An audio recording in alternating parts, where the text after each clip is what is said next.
yeah, it was almost surreal. And I just remember the next morning being in the hospital in Tel Aviv, and they're hooking me up in the IV speaking Hebrew, and I'm not hearing or understanding anything. And like, next thing I know was Dr. God, like, kind of puts his hand on me and says, everything's going to be okay. And next thing you know, lights go out, and I haven't taken an opiate since. Anyway,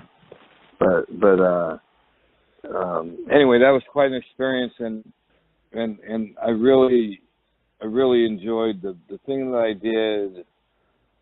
Probably the thing that I'd never done before that I did in Israel when I went to the Wailing Wall, and I put the lid on, the whole deal, And so normally I would just like scribble something and then just stick it in there and leave, and which is what I did then.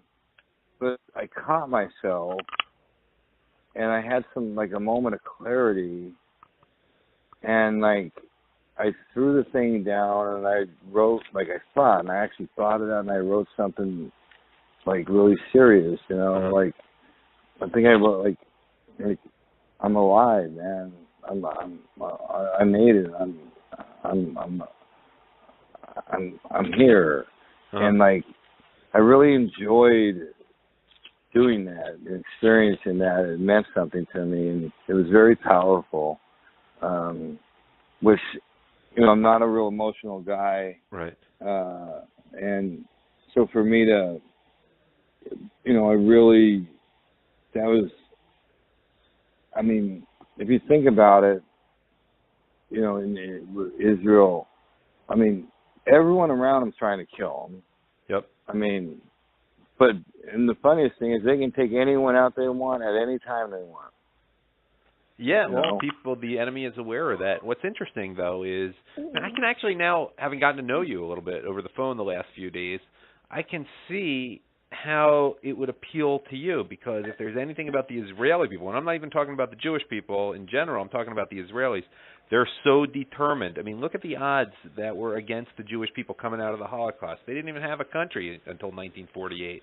And there's also, I think, besides the determination, why you might have fit in there is the level of sincerity there. They don't BS. There's none of this stuff you see in Western Europe today. They're losing their countries over there where they're trying to be something they're not. I don't even want to get into that.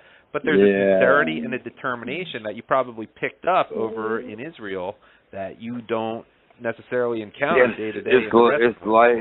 It's a life or death feeling over there.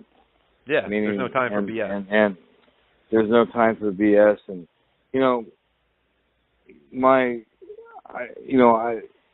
I remember meeting a chick, and she was Israeli, and she was hot, by the way. And like, what really got the blood flowing was when she told me she was in the army.